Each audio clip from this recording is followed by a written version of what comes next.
Unos 750 años antes de que Jesús muriera en la cruz, el primer autor de la literatura occidental comenzó así el segundo de sus libros épicos.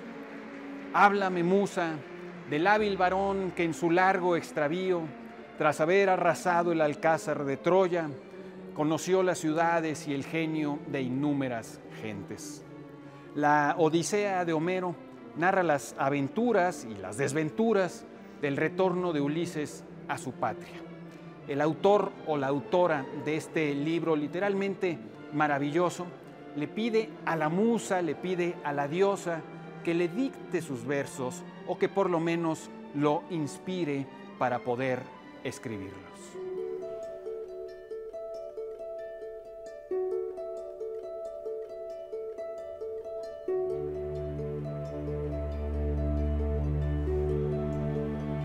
Los griegos creían que las musas dictaban las mejores ideas en la música, en la literatura, en las artes plásticas, incluso en la historia y en la astronomía.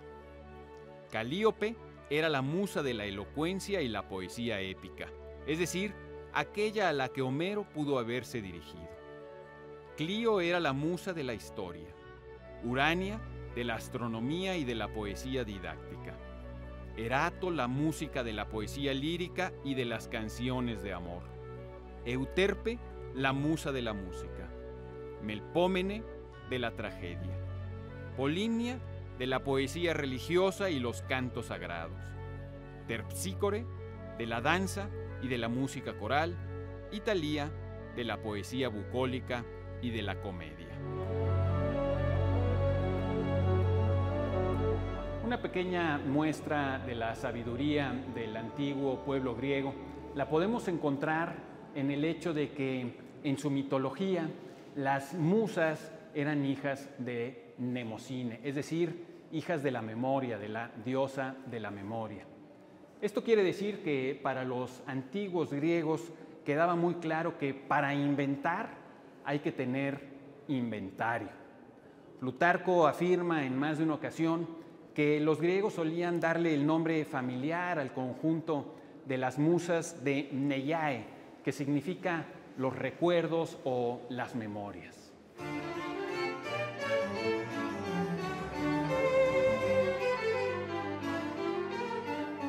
Cabe señalar que las investigaciones contemporáneas confirman esta gran intuición griega. Los investigadores del talento saben, por ejemplo, que los más grandes jugadores de ajedrez lo son porque han memorizado, a nivel inconsciente, cerca de 50,000 partidas. La memoria que tienen los jugadores de tenis y de otros deportes acerca de los enfrentamientos que han tenido en años pasados es también asombrosa. No hay buen pianista o violinista que no conozca de memoria las cumbres del repertorio clásico. Gabriel García Márquez se supo Pedro Páramo de memoria y puede afirmarse que no hay un buen escritor que no haya sido previamente un muy buen lector.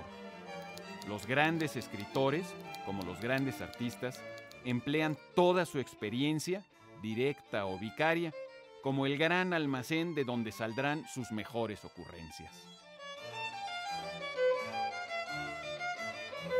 La palabra crear, nuestra palabra española crear, deriva del latín creare con el mismo sentido de crear, producir, engendrar.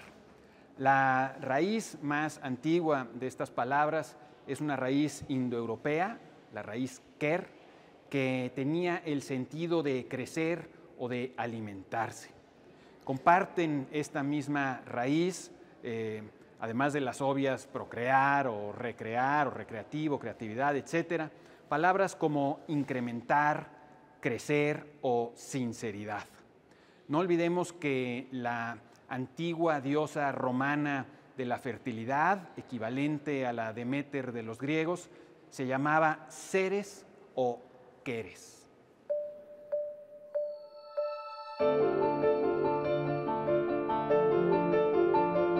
La misma raíz ker está presente también en otra palabra bastante reveladora: sinceridad. Nada obstaculiza tanto nuestras potencias creativas como mentirnos a nosotros mismos. La sinceridad es condición y fuente de la creatividad. La cultura occidental mana de dos fuentes fundamentales: el mundo clásico grecolatino y nuestra herencia judeocristiana.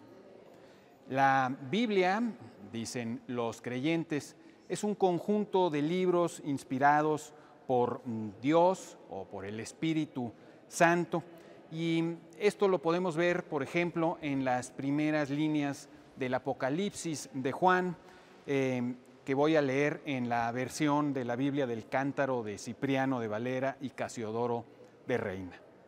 La revelación de Jesucristo que Dios le dio para manifestar a sus siervos las cosas que deben suceder presto, y la declaró enviándola por su ángel a Juan, su siervo.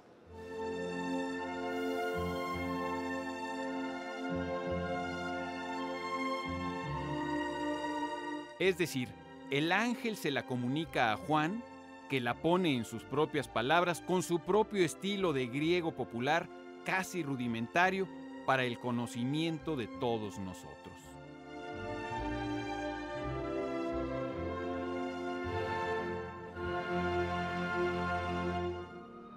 Pero quizá ninguna visión más alucinante que la que tuvo Ezequiel del trono de Dios.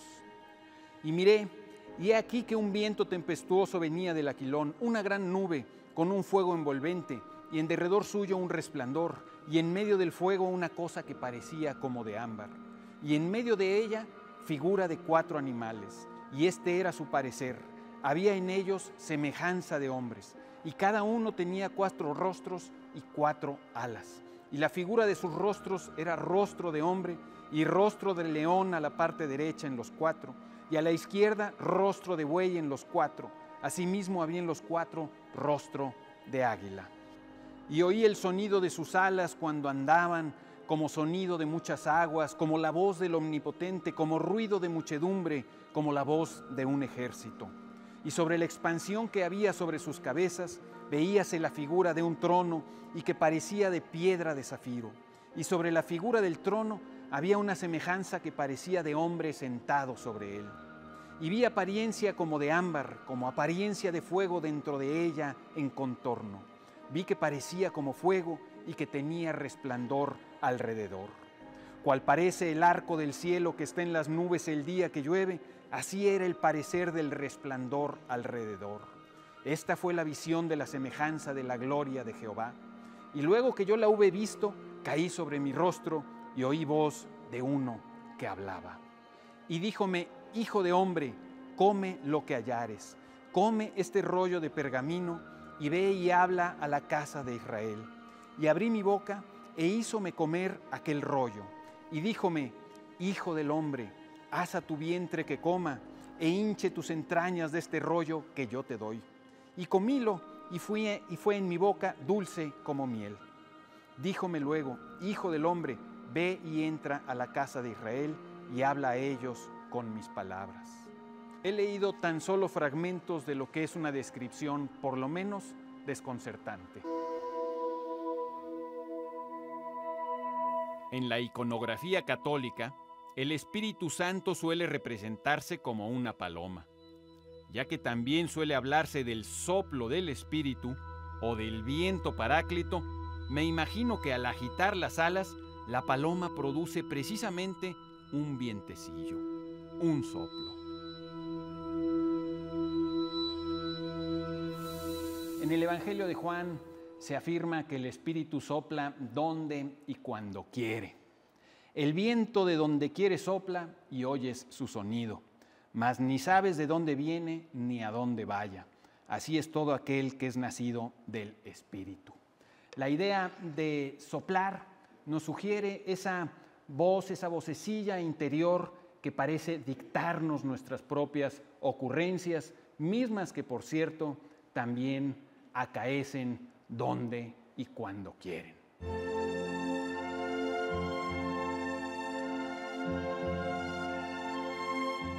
En otras ocasiones, el Espíritu Santo es representado como una llama que arde y como una fuente de la que irradia una luz celestial.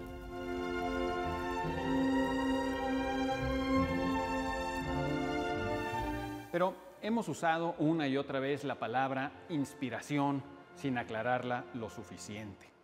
Inspirar es dar vida, dar ganas de vivir. Exhalar, por el contrario, es acabar con la vida. La inspiración tiene que ver con la respiración y nos remite directamente a esta palabra. Y la respiración es un movimiento doble. Aspiramos aire, aspiramos viento, espíritu y exhalamos aliento. Y fíjense qué importantes son para la creatividad estas dos palabras. Aliento, hablamos de una obra de gran aliento cuando es una obra ambiciosa que se expande. Y por otro lado está también la palabra aspirar.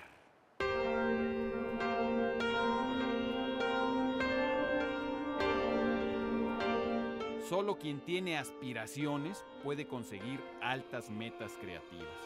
Y podemos decir, de nuevo, que solo puedes exhalar el aire que has respirado, que solo puedes producir con los materiales que tienes a tu disposición, que solo puedes dar a los demás en la medida en que te has dado a ti mismo y que solo puedes cosechar lo que has sembrado.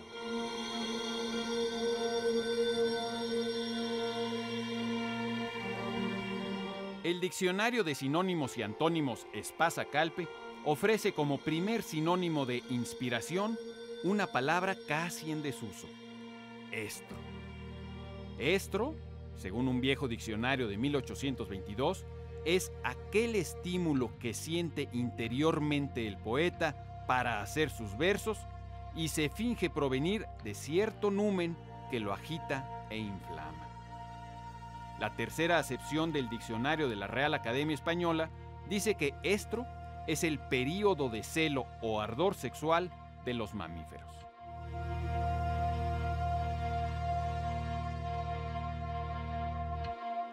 Y en efecto, cuando un creador está enfrascado en un proyecto, puede decirse que está como en celo, alerta, persiguiendo todo lo que pueda serle útil para la realización de su obra y abierto y dispuesto para ella.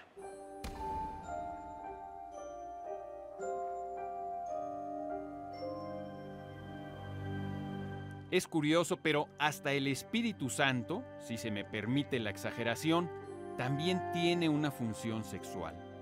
Es el que anuncia a María que será madre. La anunciación, solía decirme José de la Colina, fue durante los siglos de represión sexual eclesiástica el gran motivo erótico del arte pictórico católico. Otro sinónimo de inspiración es iluminación. Como hemos visto, el Espíritu de Dios ilumina, da luz, revela. La creatividad no es solo una novedad, sino una novedad que ilumina la realidad, que revela sus posibilidades, que engrandece y ensancha nuestro mundo.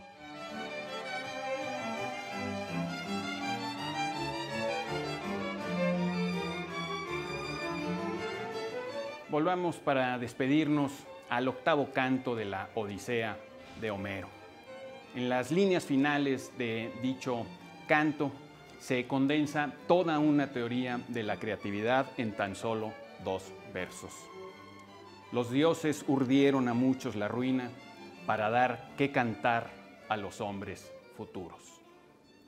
Podemos no creer en los antiguos dioses griegos, pero nosotros somos esos hombres futuros y una y otra vez hemos visto que de los grandes sufrimientos humanos se tejen cantos, poemas, obras de arte, libros enteros tocados por la belleza. Soy Pablo Bogliosa. Usted tiene la palabra.